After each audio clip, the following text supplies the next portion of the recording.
Sometimes conversations are hard. It's hard to talk about these things, but to be able to come together and have a space where it's comfortable and it's okay to talk about these things and we're raising awareness for the future is extremely important. And to talk about how we can make this system work better and to make our lives better. We are so grateful for the panelists who took their time to be here today.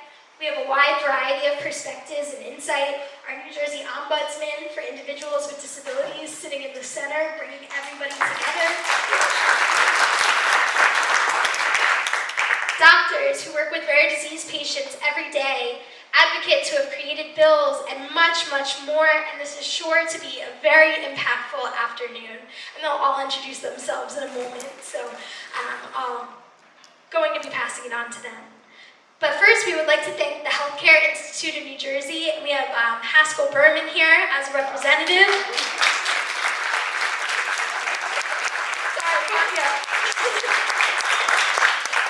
For sponsoring this event. And we would also like to thank Chris Vernon for lending us this gorgeous space.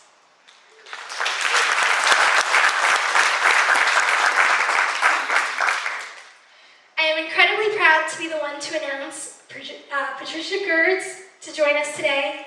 Pat is a mom of 5 who became an advocate for rare diseases with her daughter Kinsley and is doing incredible work in the rare disease community. And this event is her baby. This event is her idea and really just gathering everybody together and making a difference. So I am honored to introduce Pat to start our panel.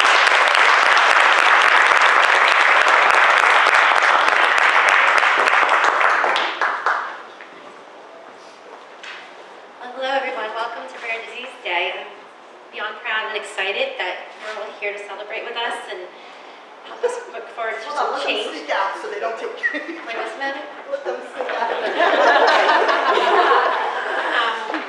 Thank you, Fighting Hard, so much for creating such an amazing event and partnering with me. I met Tara and John and Jonna and Allie about 5 or 6 years ago. I had my little Kinsey here, my beautiful little girl here, and when you're in the hospital and you're facing so many battles, I felt very, very alone and isolated, and I really couldn't connect with my old friends or new friends or even people with children with rare diseases. It just never kind of clicked. And then I met Tara and we talked, and I think we might have talked for about 2 hours or plus.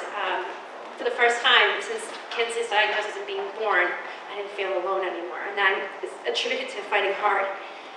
Throughout the years, she's built me up, she's taken care of my family. What Fighting Hard does and what people don't realize is they care and love more than anything. If your child needs medication, she'll find it.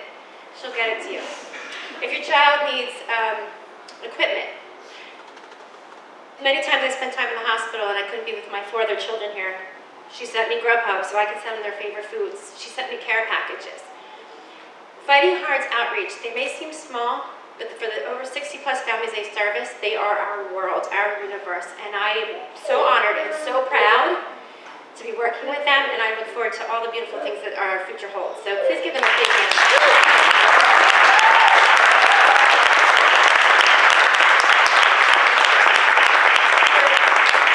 We're about to get started, but I just wanted to share a quick little thing about why we're here today. 5 years ago, I attended my first Rare Disease Day event at the state capitol. I brought a little piece of legislation that I had written, and I sat in the audience, and I looked around at all these beautiful people, who I see a lot of you here today, and I wanted to share it. And formerly Assemblyman Dan Benson, currently now the Mercer County Executive Dan Benson, said, "Get up there, let me hear your story."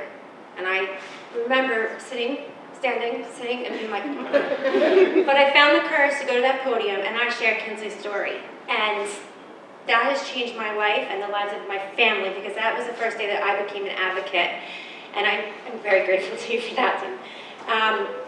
Having a rare disease, it's filled with ups and downs and highs and lows. There's a lot of challenges, but there's a lot of triumphs.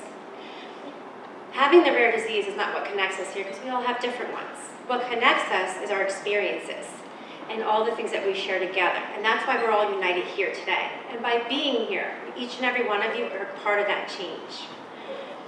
Everyone, please close your eyes for one moment. I want you to imagine the person that you love world, the entire most in the world. Picture them in your mind. Imagine that person isn't feeling well, or they're injured or hurt.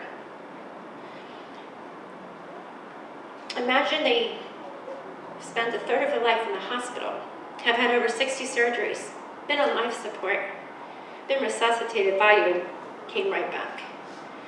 They rely upon medications, equipment for mobility, supplies to nourish, and so much more. Imagine what you would do for that person. Now imagine that all of that is available. It's right there at your fingertips. It's prescribed by qualified doctors, and it's right there. But because of delays, denials, faults in the chain of command, those services are not given to that person you love the most in the world. What would you do? I would do anything and everything for Kinsley to make that happen. And that is why we're here today. Kinsley is my reason. She represents the children across the state of New Jersey who fight hard every single day. And to the families and caregivers, the doctors, the nurses, the teachers, the therapists, everyone out there, it takes, Kinsley's little brigade is at least 20 plus of people who keep her going and doing amazing. So we don't fight this alone. I want to thank my husband Dolph, my son Hayden, Skylar, Maeve, Fallon, Kinsley, my parents who are here, my Victoria, who's my right hand. Thank you for believing in me, thank you for inspiring me, and I am just honored to be here, and I can't wait to introduce our lovely panel and get these things rolling. If you have questions or things you want answered, there's papers and you can write them on the table. We really want to hear your thoughts, because when Tara and I sat down in this room 22 days ago, we walked in, we're like, but we can make 22 days, no sweat.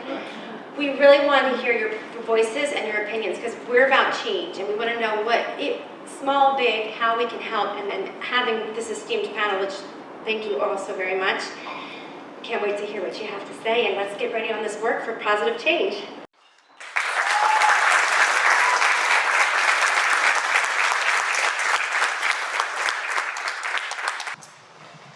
Hi, my name is Heather Grossman. I'm the medical director of the Pediatric Advanced Care Team at H.A.R.D. Children's Hospital at Jersey Shore University Hospital. And every day I see patients with rare diseases and complicated issues. And the one truism about that is that we need to do more. And we, in the medical community, need to change our thinking about getting patients in and getting them out and moving quickly and moving through patients instead of sitting with them and learning about what their needs are and how we can best help them. And I think this is a great space to discuss that. Good afternoon, everyone. My name is Mariah Jacqueline Scott. First and foremost, I am a sickle cell warrior. I was born with sickle cell disease. I'm 32 years old now. And with that, I really was an advocate and a researcher. So I went to school for microbiology and epidemiology to really research not only just the molecular behind rare diseases and sickle cell disease, but look at epidemiology as a public health issue. And I continue to do that as I just got accepted to my PhD program yesterday. So I continue to implement health policy and public health for sickle cell disease. Good afternoon, everybody. My name is Doug Weinstein. I'm a GI doctor at Capitol Health in Hopewell. I did part of my training at the NIH, and I was involved in some of the rare and undiagnosed disease program that they had there, where we tried to help patients who had been all over the country trying to get help. And that spurred me on to be more interested in some of the areas of GI that we don't understand well, like motility disorders, things that you can't really see with the naked eye as easily as other things. And I just do my best with God's help to try to help patients with those conditions.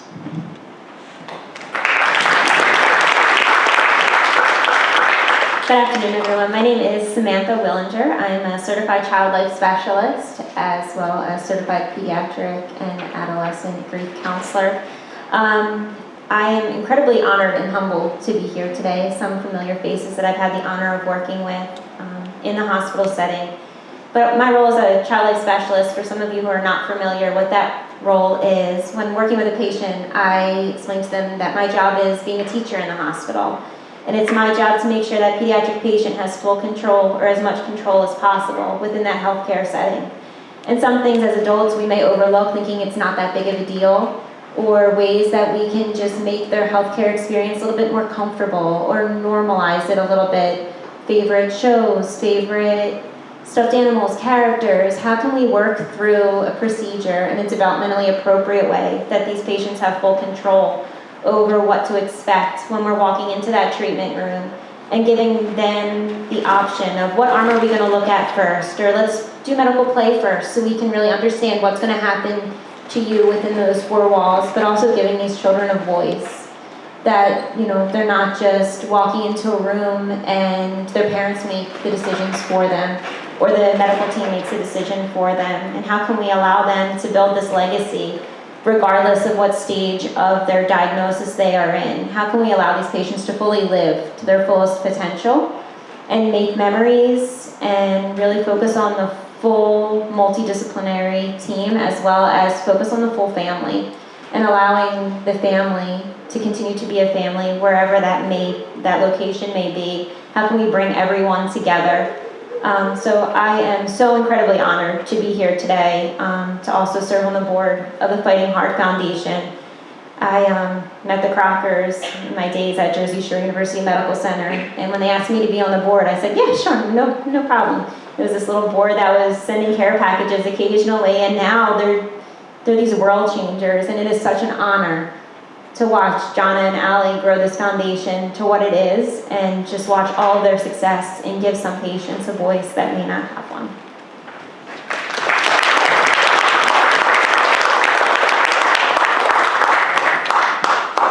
Good afternoon, everybody.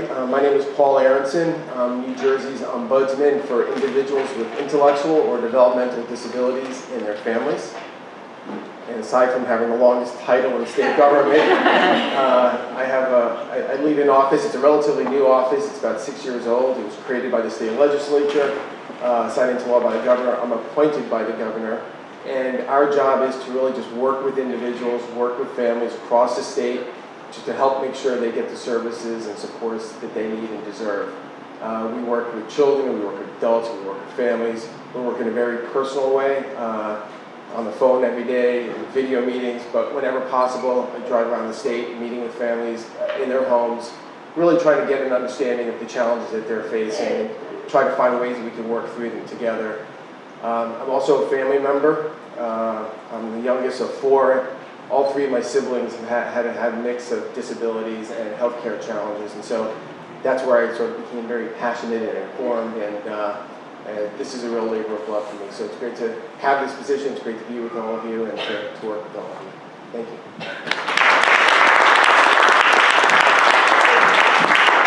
Good afternoon. My name is Beth Ann McEwen. I'm the nurse manager at the Pediatric Intensive Care Unit at Jersey Shore University Medical Center. I am so honored to be here today with all of you. I'm honored to be a nurse for 34 years. And with that, our patients and families don't ask to be in the hospital setting. Many of them have challenges that they need our help with. So I am here today to help, to be an advocate, to continue to be an advocate. My leadership project when I first became a nurse manager was to create the Pediatric Palliative Care Service at K-Hovnanian Children's Hospital. And I took that challenge very seriously because of my love for being a nurse and the patients and families that I take care of each and every day. John and Allie were both my patients and have known them for many years and have just been blessed to watch them grow into these amazing young women and advocates for people with rare disease. So thank you for letting me be here.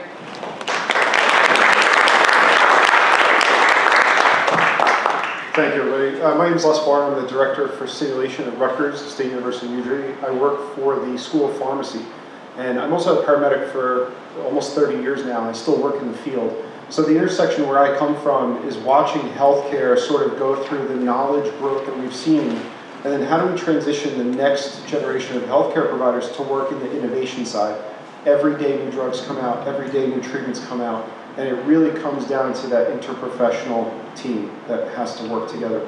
And so I use healthcare simulation to build that scaffold. I'm also a doctoral student, so looking at sort of how we're teaching those students that for the next generation. Thank you.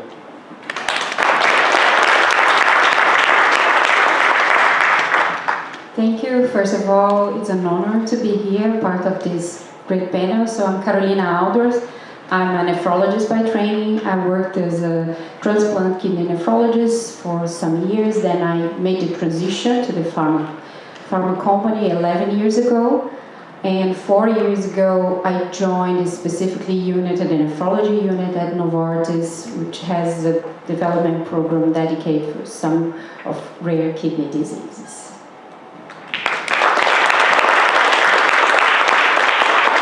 I'm afraid if I pull it, someone's going to come flying this way. Good afternoon, everyone. My name is Dan Abazia. I'm an associate professor at the School of Pharmacy at Rutgers. I'm a pharmacist, and number one, Les, thank you for bringing up my name to come here and be a part of this. I'm really excited to be here. But for me, as a pharmacist, throughout my career, I've been fortunate to have roles in hospitals, academia, and the pharmaceutical industry, where I really have kind of been that liaison with patients, providers, and others regarding very complex medications that oftentimes for patients with rare disease. And now in my role at the school, I direct the Medication Use Safety and Information Center. And so what our job is to provide information to the entire 13 hospital system of Robert Johnson, Barnabas Health, as well as help with formulary and drug use decisions throughout that system. And so I'm here, and to what's exciting as part of this is we're on this cutting edge of gene therapy, of T-cell therapy, and I'm seeing that now, in terms of decisions, and many of you probably know even more than I do about these, but we're on a very exciting cusp to hopefully have some curative treatments for many diseases that we all are aware of. But even more so, and I'll finish with this, is that I'm also really kind of personally touched by rare disease because I have one. I have tetralogy of Fallot, a congenital heart defect that I've lived with for 43 years. And so I think what was said earlier is that so many people you don't know, right? You don't know what they're going through when you don't see. And that's something, for me as an adult and as a healthcare person and educator, I've kind of dealt with, as well as having a sister who's neurodivergent and has had a number of different issues. So I'm really excited because I live this as much as everyone here does. So again, thank you all.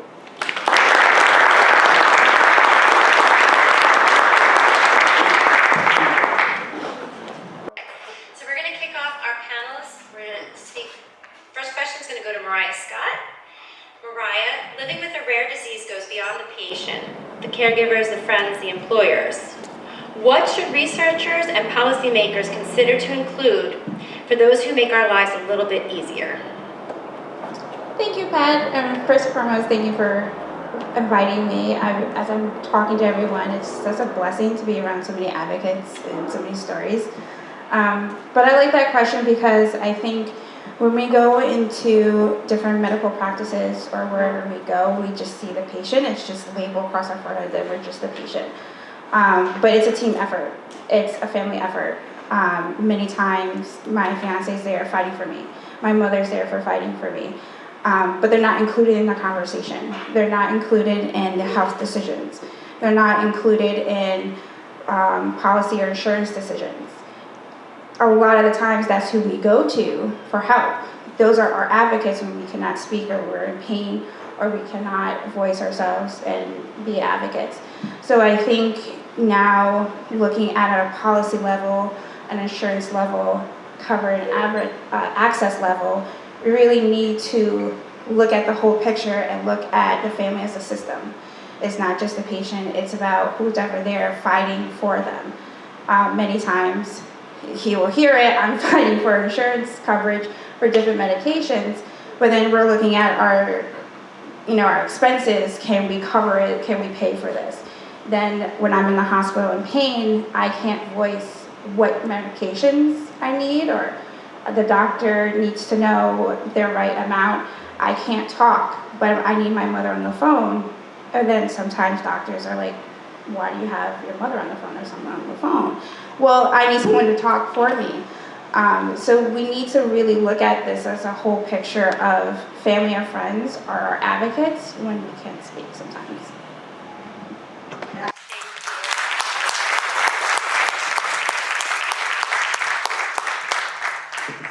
I know my mother has been an incredible advocate for me as well, and feel very personally to that statement. So my next question is for Beth Ann McCown. As a pediatric ICU nurse leader, with so many of the children in this room, including myself, being cared for by you and your team in the ICU, or the PICU at K.A. Children's Hospital, can you please share some of your insight on the complexity of kids who have a rare disease as it pertains to critical care? Thank you very much, Jonna. Some of the complexities that we see are all centered around their care and their trajectory through the time that they walk in our doors to the time that they leave to go home. Certainly, the nursing staff works as advocates for them. I think we pride ourselves at K.A. Children's Hospital to be a multidisciplinary team that includes everyone. Everyone's voice is heard, including the patients and families. So what Mariah talks about, wanting to have someone to help her make decisions. I think that sometimes patients with rare diseases come into the hospital and it's just mom. It's mom doesn't have help at home, or it's mom and dad, and both incomes are required to take care of a household, yet they're found in the hospital for sometimes very extended periods of time. So I think those challenges that we see, wanting to be a voice, you talk about from pharmaceuticals, some of the medications that these rare diseases, our patients with seizure disorders, that have gone, they're looking for that next medicine, but maybe their insurance company doesn't, cover it. How are we going to get that medication for them? Because we know it's the right thing to do.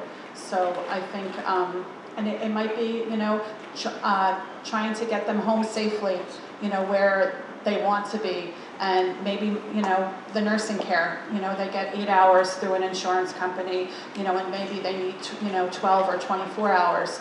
Some of these parents are up, day and night, and imagine, when our kids were little and, they get up in the middle of the night because they want to eat, and you're like, oh my gosh, I'm so tired. These families, sometimes their nurse is unavailable, and that mom's been up with that child since, 7 o'clock in the morning doing complex care, multiple medications, feeds, suctioning, all of those different things. So, those are some of the complex needs that I've seen over the years, and things that we surely want to, help these patients and families with at home. Thank you.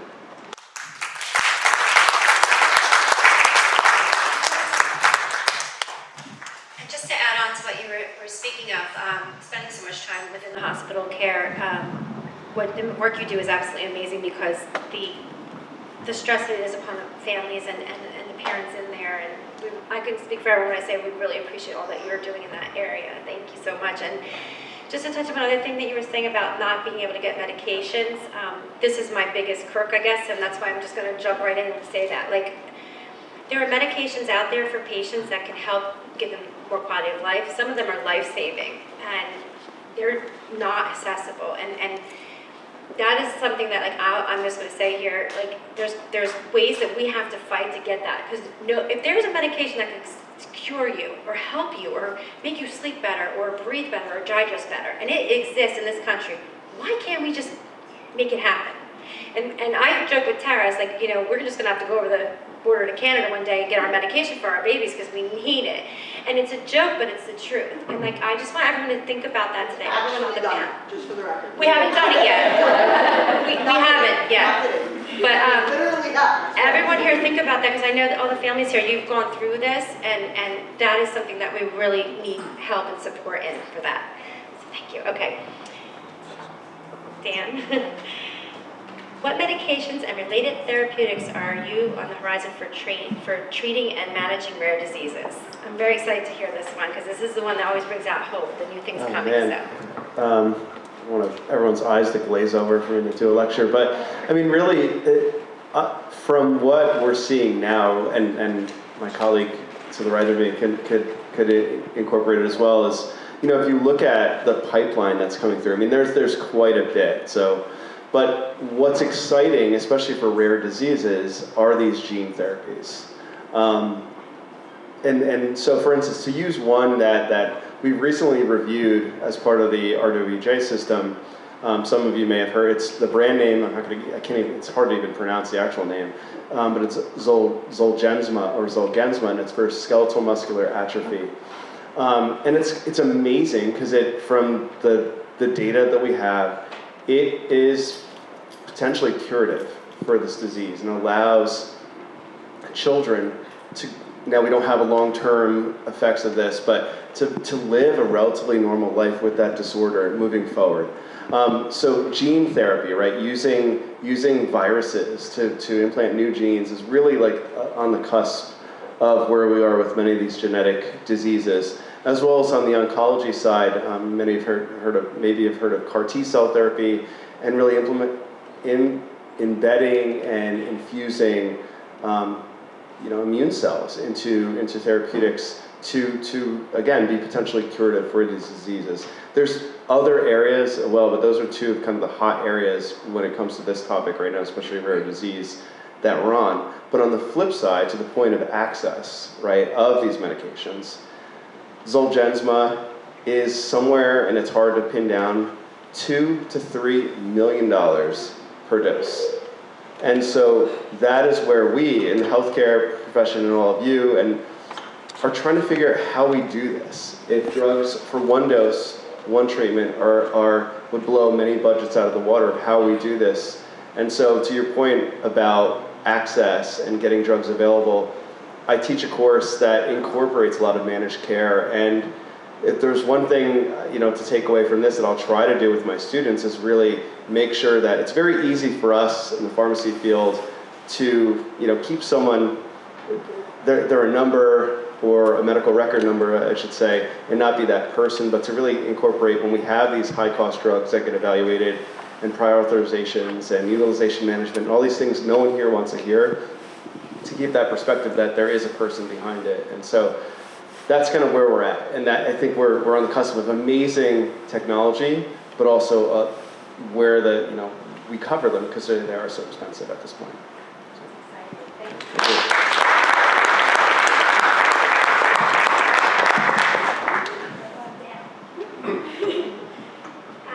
Wow, I think that's such an amazing perspective to have and keep in mind as we kind of go on with the rest of the conversation today too. My question is for Dr. Weinstein. Talking about treatments and different things that are available and out there. As the director or working in the motility center at Capitol Health and having a lot of patients who have nutrition problems here in this room, would you be able to talk about some types of treatments that rare disease patients might need as it pertains to nutrition? Sure.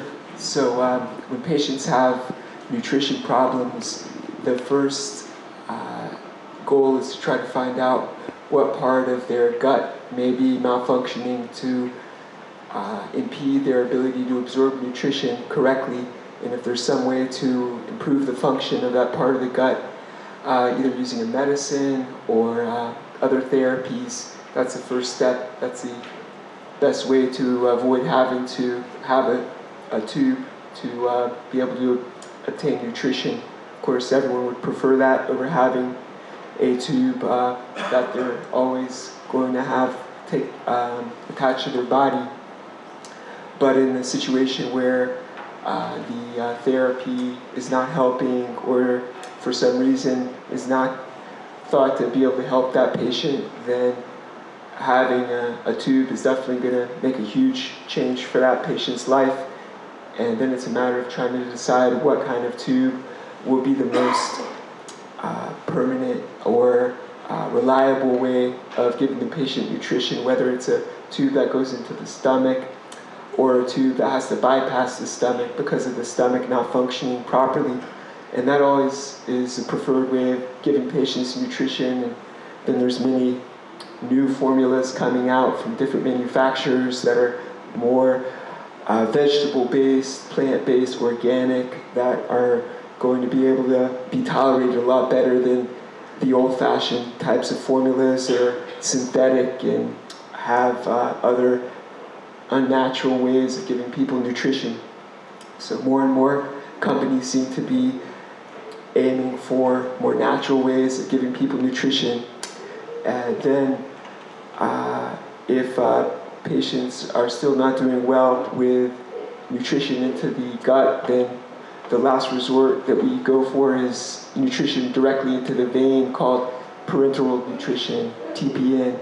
That type of nutrition we try our best to avoid, but of course some patients really need it to survive, and the goal is to hopefully limit it to its being as short a period of time as possible so that we can get the patients eating again or getting enteral nutrition again. And one thing that we have been using is the gastric stimulator in a lot of patients that can get patients eating again by stimulating their stomach with electricity.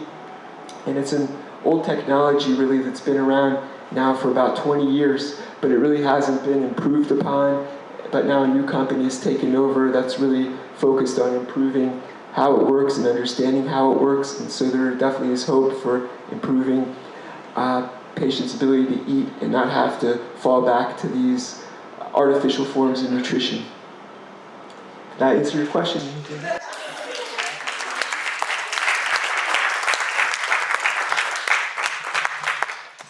much. My next question is for Omnibus and Paul Aronson. State of New Jersey and for the people there, and I would love for you to be able to share a little bit about what your office does, what your goals are, and kind of what's coming up with the pipeline for the next year. Appreciate the question. So again, our office is relatively new. It's 6 years old, and so what we've been doing has been sort of building the plane and flying it at the same time. The legislation that created it was kind of generalized, vague, but it was new. It was new for New Jersey, and I think the best I can tell, something like it doesn't exist really anywhere else in the country.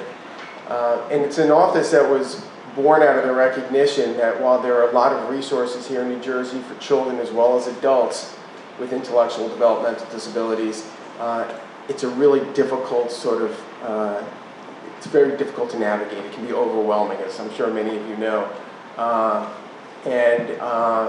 So the legislature wanted to set up an office that would be a resource for families, particularly with these lifelong disabilities, to be there to help them navigate the system, to make sure that they get the services and support they need and deserve. So I spend probably about 80% of my time every day sort of troubleshooting with individuals and families, mostly parents, trying to just connect them, trying to give them information, trying to coach them, advise them. Again, as much as we do in a very personal way. A lot of folks have my cell phone number. I get text messages on weekends. But as we all know, disability, disease doesn't just Monday through Friday, 9 to 5. This is nighttime, this is weekends, it's all the time. So I spend most of my time doing that. Our office also, because we work so closely with individuals and families and do so in a very personal way, we really have access to information that a lot of our colleagues in state government don't have. We're talking to folks like you that are on the front lines, that are living with disability, living with medical conditions, and so we learn so much. And so we serve as sort of as a nexus between those making decisions and those impacted by decisions. Because once I meet with the family, I can pick up the phone and talk to my colleague in the governor's policy office, or talk to the assistant commissioner of Department of Human Services, or the commissioner of health. And so we really try to use that role, that position that we have, to really try to improve the system of care for individuals and families, try to make it better, stronger, more person-centered, more responsive. I put out an annual report every year. It's a pretty frank annual report, but we try to use it not just to sort of talk about our accomplishments of previous years, annual reports generally do, but we really try to use it to give voice to the concerns that are brought to our attention, to shine light on the shortcomings of the system and where it needs to be improved. And we really try to do it in a way that we're not like pointing fingers or blaming it. We try to, but really trying to use it as a way to be constructive, to say, hey, this is what we're hearing from individuals, this is what we're hearing from families, this needs to be corrected.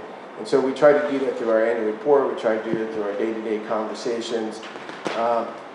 We work on every issue imaginable. Not a day goes by when somebody doesn't bring a question to us that I'm like, wow, I've never heard that one before. I don't know the answer. But we're in a position to get an answer, to get clarity for a family, which, as you know, is sometimes half the battle, just getting the information. We spend our time working on that on a range of issues. But I will tell you, our office is the place people go, not when they need information, but when there's a problem. When they're not getting the answer that they need, when they didn't get the decision that they wanted, or the budget, or the access to the care that they need, deserve. And so, we deal with a lot of folks that are dealing with time-sensitive, often they're in crisis. We deal with a lot of folks, children, we deal with that don't have access to the medical care that they need. We deal with a lot of folks that need access to out-of-home placements, children that need out-of-home placements because of their maybe severe challenging behaviors. We deal with a lot of folks, adults with medical complexities who are just not able to get the access to the resources, the nursing, what have you, to live safely, comfortably in the community. We deal with a lot of abuse and neglect in congregate living settings. So this is sort of how we spend our time, and what we really try to do is, working very closely with an individual family and really trying to connect them and stay connected to the individual families. I always tell people, we'll give you this information, but if you don't get what you need, come back to us. We'll keep trying. And a lot of the relationships that we've had with families have lasted throughout the better part of the 6 years I've been in this job. So it's pretty much it.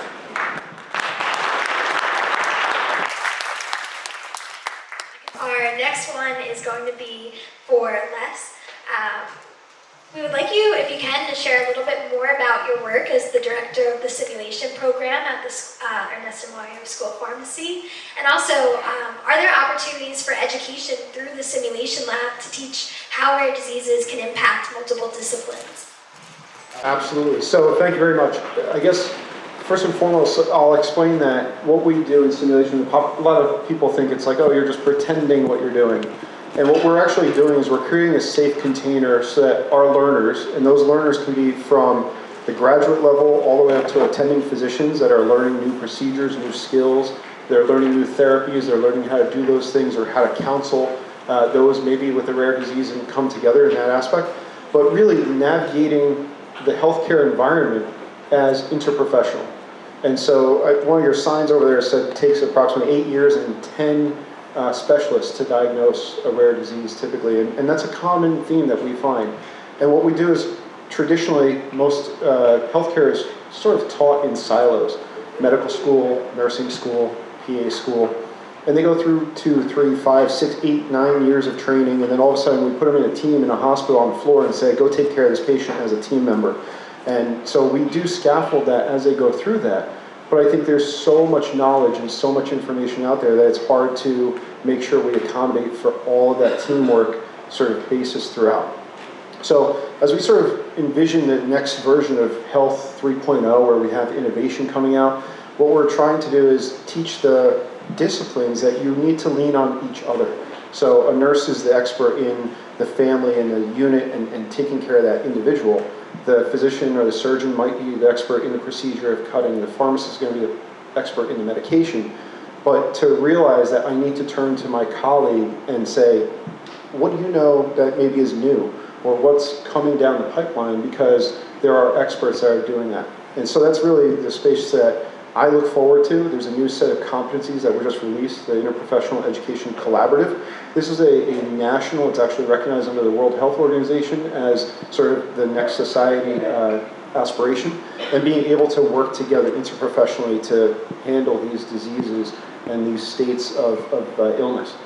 Just wanted to make a comment. You had touched on families, and then there was a theme that went through for me.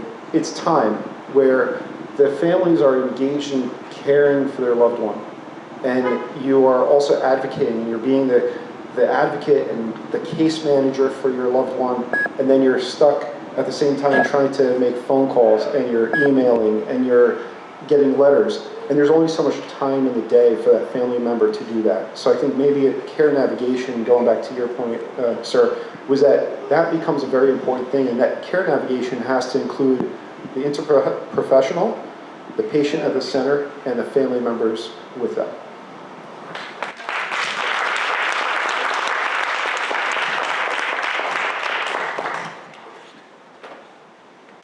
Our next question is for Dr. Carolina Albrecht. First, I'm going to congratulate you on your appointment to the RDAC. I'm going to say a brief little thing about our RDAC committee. It is the Rare Disease Advisory Council of New Jersey. I think there's about 17 or 18 now in the United States, and we've been working on getting the appointees in place. It was passed about 2 years ago, so it is now in place, and that is a place where there's a bunch of different professionals there who can really try to work hard for each individual in the state of New Jersey to create better policies, to create better health and better life, and I'm honored to be on the committee with you, so I look forward to working with you. Yeah, I'm too. I'm looking forward to working with you and the others. And as soon as I passed the mic, I said, I forgot to mention that, which is absolutely important. Yes. So thank you for the reminder. I wanted to ask you this question. It's, can you share a little bit about the work you do at Novartis and perhaps some insight into the development of therapeutics for rare diseases? Yeah, sure, my pleasure. So I think especially for rare diseases, having this be close to the community, be close to patients, advocacy, it's absolutely essential and critical in all the steps. From how you design the trial, and also I think another big player is the specialist, because for rare disease you don't have a lot of physicians that know about that, but you have these kind of centers of excellence, and they are not that much. So you need to rely on them, and they help you and connect you with patients and patient advocates, and trying to understand what is the journey of the patient, because that's how the industry interprets that. So we try to understand how the patients are diagnosed, where they are trying to find care, and we try to understand where are problems in this journey and how can we then solve and close some of the gaps. So in the development process, I think first is the definition of what is the population for a trial that needs to be FDA approved.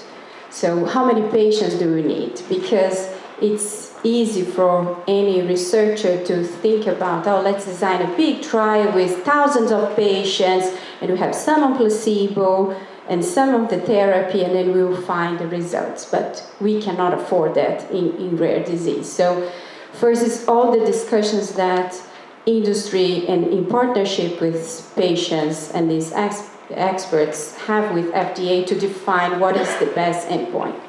What is the best design of a trial? And then the next thing is, okay, now that you have a trial in place, how do you recruit those patients? And sometimes it's very hard. And for those diseases when you have this community activated and the advocates, strong advocates, they can enroll a trial very quickly. But for those diseases that you don't have that, and you need to foster that and try to help to create and expedite that process, you see that the trials, they go forever, and it's really, really hard to recruit.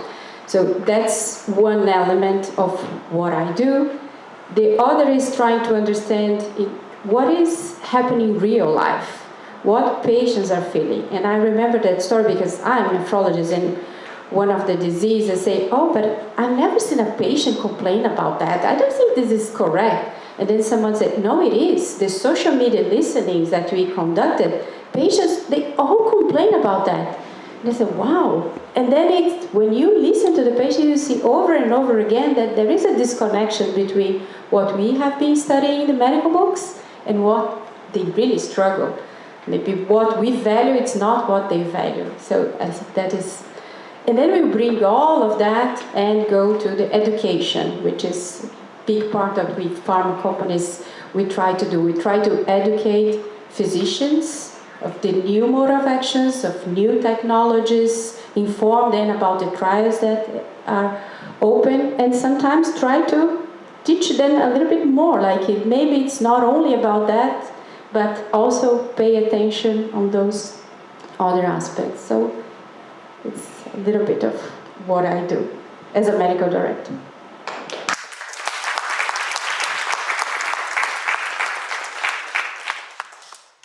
I think that's amazing. I know of a lot of people who go on social media to see if their symptoms are normal and talk to other people who get it, and that's a really great perspective as a doctor. Maybe you don't always see that, but knowing that it's out there and searching for it is really important and really valued. My next question is going down to Samantha Willinger. You shared with us a little bit about what a certified child life specialist is and how that impacts kids and families. And in your bio, you shared, and I'm going to read the quote because it's very impactful, that you strive to empower children and their families to be active participants in their healthcare journey and to be identified by their names and not their diagnosis, which is a really important statement. Can you please tell us more about that as it relates to being first diagnosed, and also how that relates to palliative and end-of-life care as well, and kind of throughout the journey? Absolutely. Thanks for the great question, Jana. When I take a step back as a child life specialist and really get back down to the fundamentals of what it really means to be a child life specialist, the number one thing that I always think about is trust. How can I build a trusting relationship, not only with my patient, but also the family? Because once you form that trusting relationship, the trajectory of care can change so drastically. And having the honor of being a child life specialist, a part of a multidisciplinary team, that I have the opportunity to not have to worry about, I can trust in my team knowing nursing is taking care of what nursing needs to take care of, and the physicians need to take care of what the physicians need to take care of, and all the subspecialties can focus on that. But I really get the opportunity to learn about the patient and who they really are. I don't need to know about the diagnosis, even though I educate myself, because I want to make sure that I'm providing the best level of care to them in the psychosocial aspect. But who are they? What's their name? What's their nickname? What do they like to be called? What they don't like to be called? Do they like their door open, closed? How do they like their curtain? And for some, this may just seem so silly, but when you're living within the walls of a hospital and having minimal control and people just dismissing that, I want to know what their likes are, favorite colors. So if I know that a patient is coming in who is one of our quote-unquote frequent flyers, which I really don't know if I like the term, because once again, let's get back to what's their name. If I know they're coming in and they really love Paw Patrol, for example, all right, well, guess what? I can go find a Paw Patrol pillowcase, and I can decorate their room in a way that makes them not so scared to come in, not dreading the next infusion, not dreading the next IV poke, or not dreading missing a school party, but how can I really just meet them where they are so we can start off on what the next step is. When I think back to coming out of my internship, I had a patient who I wasn't supposed to be in her room, but I got the phone call and I was like, all right, I got this, no big deal. But this patient was having a feeding tube placed, which I know was a huge fear for her. And being a child life specialist, I did not like vomit either, which was a wrong field, but we were like, we're gonna tackle this together. And the nurse that was placing that tube said, okay, on the count of 3, we're gonna go. 1, 2, in the tube goes. And at that point I said, whoa, whoa, whoa, that wasn't part of our plan. Our plan was 1, 2, 3. And that patient at that moment was in distress. And at that moment I said to this nurse, we need a break. We need a break because that wasn't the plan that we came up with together as a team. And as a child life specialist, I had that opportunity to advocate for that patient. Whereas a nurses are run down. They just there's not enough nurses for the amount of patients that are on the unit.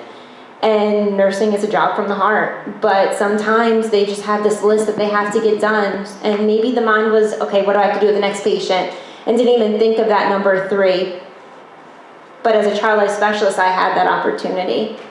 So meeting that patient from day 1, I knew this was a stressor for her. And this was the care plan that we were going to execute and that we were going to do.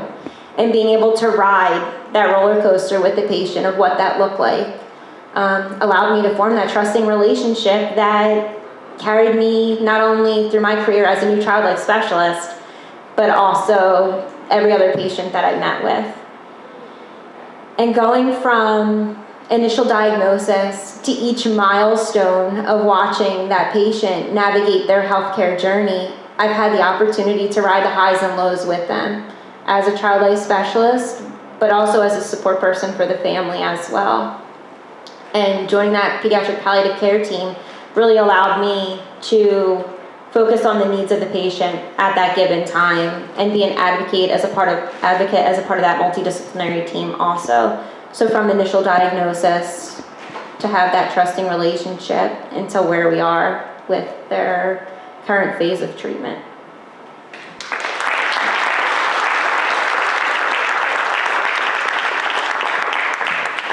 You have me crying because the impact that you have is just incredible, and having firsthand experiences with you like that, and it really is important. So for everybody in this room to know the impact that a child life specialist has, and that it's not just someone who's in there giving toys and giving treats, but being such an important person in the healthcare team is just, you have me emotional. So, but I'm going to pass it off to Pat now to ask the next question.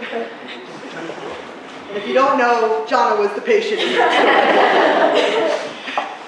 Thank you so much. That was so moving, and it's so true.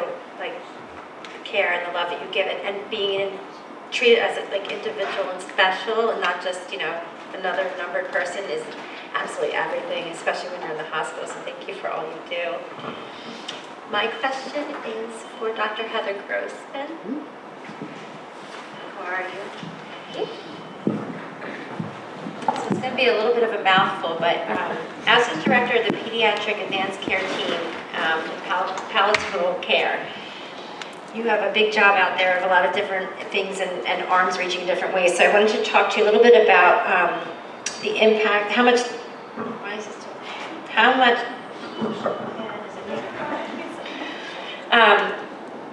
it impacts children with rare diseases. That's the first part of the question. The second one is when the children start to progress out and into adulthood, there's definitely, I've heard, Kinsley's only 10, but I've heard is a little bit challenging. So I'm curious how that's kind of being looked at now. And thirdly is something that I don't know if people realize, like the mental health and well-being of the patient, of the parents, and also like I have my 5 children here, and I know how it's affected them, and I've been blessed to have a lot of support for them.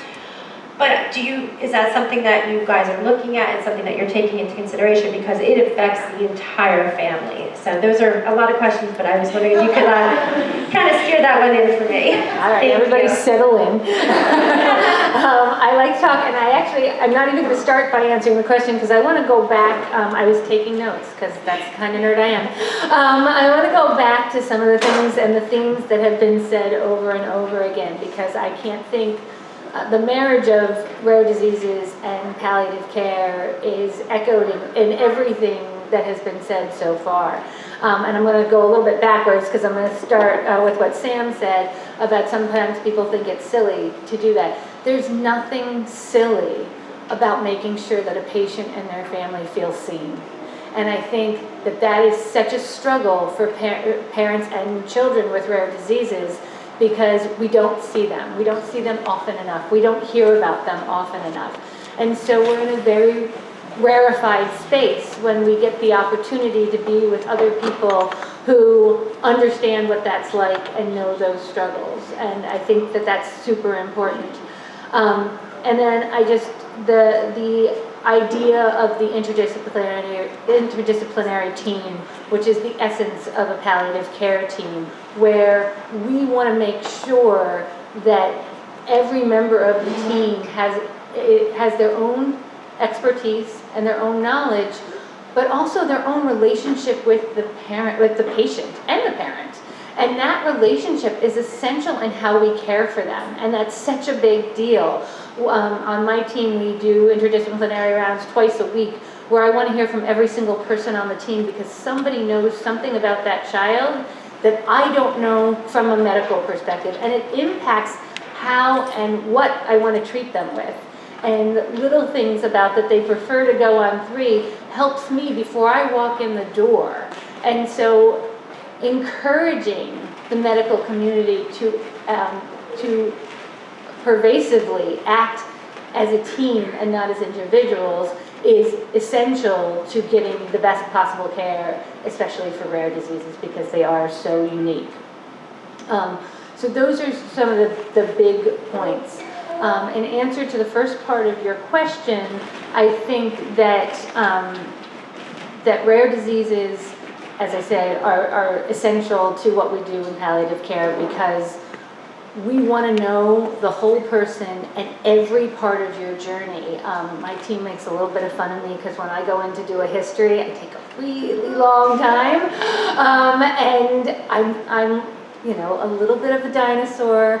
But I'm okay with that, because that personal connection and learning about what somebody felt like when they were pregnant with that child has meaning for me in how everything downstream is impacted. And when they learned about their diagnosis, or when they didn't learn about their diagnosis. So that journey, that rare disease journey, where you've sat in and out of hospitals and doctors' offices without answers, that is so relevant to who you are and how I treat you. If I don't ask those questions, if I don't take the time to learn those things about you, I'm not doing you justice, and you're not going to get the best possible care. But our healthcare system isn't set up for people to take that kind of time and to value that information and that journey that you go on when you start to experience symptoms of a rare disease. And so that is something that I think that we all need to look at a little bit more closely, about how we value time and how we use that time to care for patients. So what I see, and I didn't mention, but in my background, I'm a pediatric hematologist oncologist by training. So I spent a lot of time diagnosing patients, treating them, and a lot of the time seeing them go on to healthy, happy, and productive lives. But not without consequences, not without long-term effects and late effects. And I'd love it if you came up and helped. They asked me a lot of questions. And so we sort of go through this journey with the families, but there's an end point to it.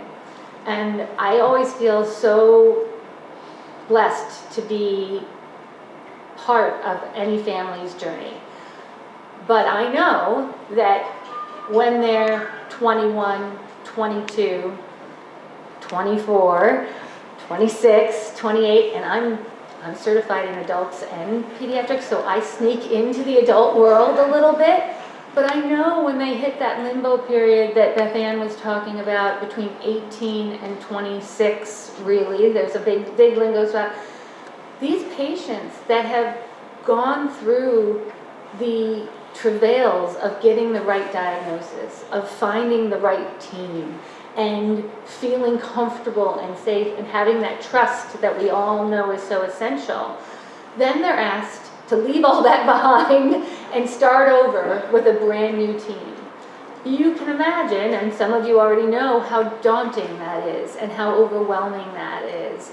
And so one of the things that my team is working on, and one of the things that I think we need to work on in medicine in general, is how we safely, and I mean that in the whole family safely form of the sentence, how we get them safely to the next step and the next part of their journey, so we can empower them to feel independent as per their age, and we can also help them and bridge the gap between the phase of being a pediatric patient and being an adult patient. And so we're in the process of forming a protocol and a system and a team that helps families get there. And that is a big, big bucket, right? Because I can find you a specialist who I work with, who I know I've been talking to a little bit about your child, and maybe they'll be willing to take you. Or maybe they'll have a 6-month wait list, and maybe I have to find out, maybe I have to put a face on that patient, just like we're all talking about. The patients on studies aren't numbers, they're human beings. Children who are now young adults are human beings who are ready to move on to the next phase of their life, but they need to have that consistency and that safety of the medical community following them to the next part of their journey.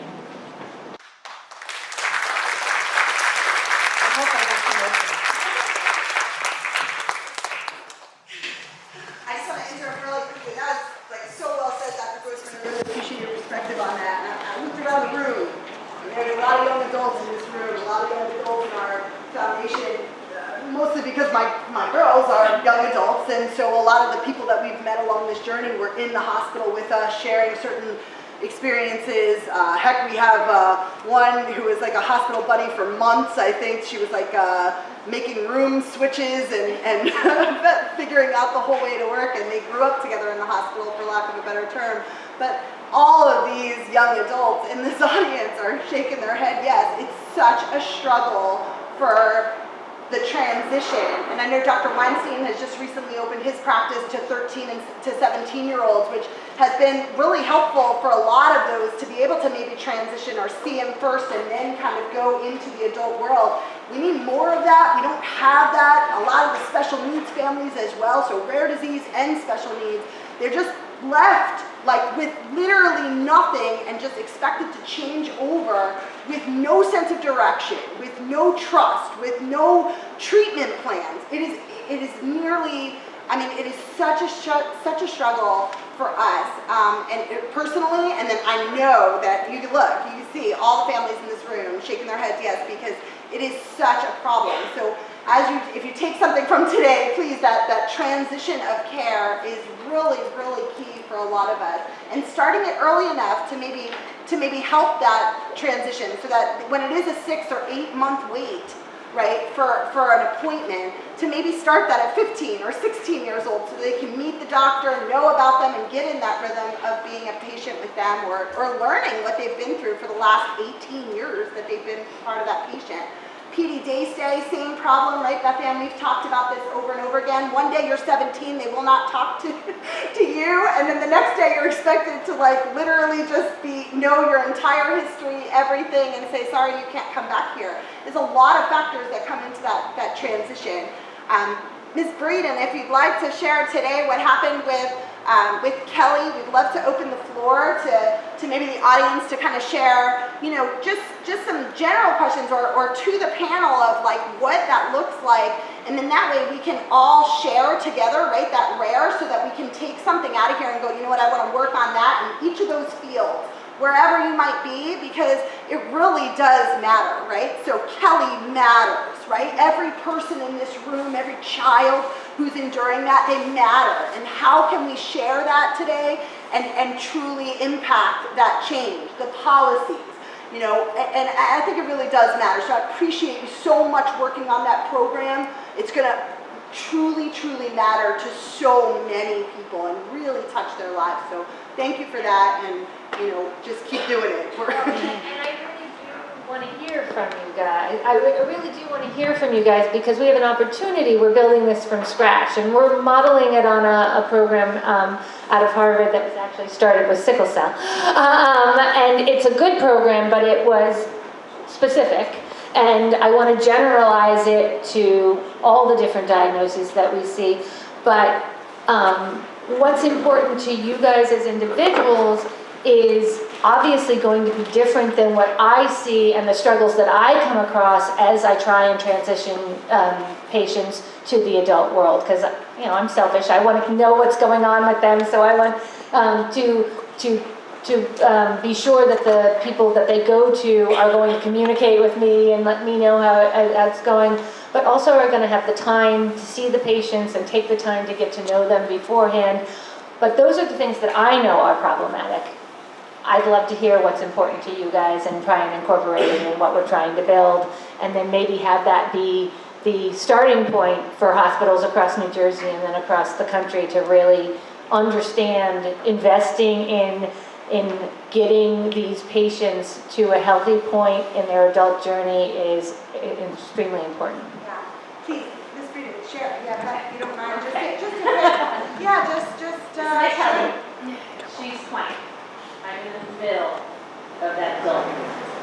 She's ultra rare. 14th diagnosed in the world. There's about 300 people with her syndrome. So she's got two things. She doesn't talk. She's nonverbal, developmentally delayed. She's like a 5-year-old going into the adult services. I think she has a toothache. Maybe she has a toothache. She's reaching out to the teachers, inviting the teachers and all. She's in the adult program. Dan Benson, who's in charge of Mercer County Special. Did you see Steve? He was here, yeah. Okay.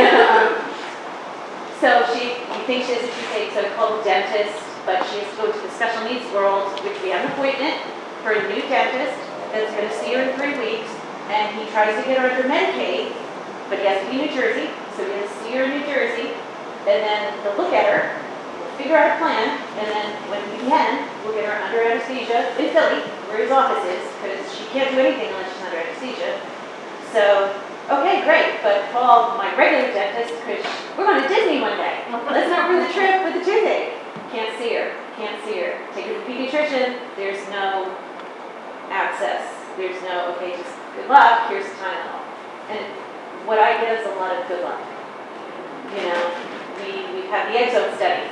So at the age of 10, we found out the right diagnosis. She was Rett syndrome. Nope, she's not Rett syndrome. Oop, we screwed up that blood test. She's PAX1. She's the 14th in the world. We know nothing about it. Good luck. So now we have GI issues and delays, and now we have to get into the adult program. So I called CHOP to get her into GI. Sorry, you're 18. But I went to CHOP when she was 5. Sorry. But I go to CHOP and she has her neurodevelopmentalist and her movement doctor. Sorry, we can't see you. Okay. Go to the CHOP dentist for the adults. I'll go to the adult section. Sorry, if you have Medicaid in New Jersey, we're never going to see you. So help with that. Go to the doctor. Okay, you take Medicaid. I've got anti-glucose ratio for my husband. And for the secondary, I've got Medicaid. This is great. Yeah, we don't take it. Nobody takes the Medicaid. But if you don't use the Medicaid, they're going to take it away from you. Or at least that's what they keep whispering in my ear. So I gotta get Medicaid. Gotta get Medicaid. Gotta go to that. So there. So I am really being pulled, and she doesn't talk. And she's that 5-year-old going to that adult doctor. That's where she is. Thank you so much for sharing your story. It's a tricky thing. It's been something in my wheelhouse where I'm trying to really push for that Medicaid can go across state lines, because you need to get the best care you can receive. If you cannot receive it in New Jersey and you got to go somewhere else, then that insurance needs to carry with you. It's a big mountain, but I'm just putting that all out there to y'all. And having the ability to see specialists, to have your test, and to have, you know, the care that they need in an expedited time. So before we're going to open up questions, I just want to make one mention. A dear friend of mine, Stephen Griselica, is supposed to be here today, and I had a last minute, he wasn't able to. And he was going to speak about the Workability Act. It is an amazing piece of legislation that was recently passed. It's in, I believe, phase 2 of getting there. It's a slow crawl. I have a bunch of information in the back about the Workability Act and where it's at. Mariah's got here, she just got a beautiful piece of legislation for sickle cell trials and that's in the back as well. And then of course we have Kinsley's bill that's just been crawling along for the past 4 years. And that's legislation to help people who are complex medically fragile. They get a little code on their who they are, and then they will no longer get denied or have to delay anything, equipment, medications and stuff. And it's the first start. It's the first start in changing the way health insurance is across the entire country. No one should be told, well, your doctor says you should have this, but let's do some step therapy here. You can try this and fail, try this and fail, and try this and fail. The doctor who sees you knows all your records. The people who have known Kinsey for 10 years, and I actually honored it because one of them just stepped in, Dr. Vinny. They know her, they know what she needs. They prescribe it, it doesn't always come back, and you have to wait and you see them suffer. So that is that's one of my pieces of legislation I'm trying to get passed so that we can get the expedited care that our patients need. So please check them out, and I just put a little call to action. There's a little tiny thing in highlighter, and it will show you where to find who your legislator is. A lot of people say, how do I help? Call your legislation, call your assembly, write them a letter. Well, I don't know what district I'm in. I know now I'm in District 15, but that took me a while to find. I have all that information over there. Find your district where you are and contact them and tell them you want to see these legislations go through, you support them. Because that, to me, is the best call of action I can ask for you today for Kinsley, for Mariah's bill, for Steve, the Workability Act, which is going to help. If you're handicapped, you could lose services if you work. So you have amazing people who want to work. Even though they're disabled, they can do amazing things, but if you do, guess what? Some of your coverage is gone. You won't get the care you need or the help you need. And people are being forced to make a choice. Some people don't get married because of it, because you make too much money, you lose this. Some people have to work under the table and quit their jobs to make cash so that they can continue to work and then receive the essential care that they need. So that's what that Workability Act is. It's absolutely amazing, and I would like you all to check that out, and if you can, try to help us get that supported and through. So this panel, this audience, you're absolutely amazing, and I want to just open up to questions, stories. I'm going to put some more, a little bit of food out.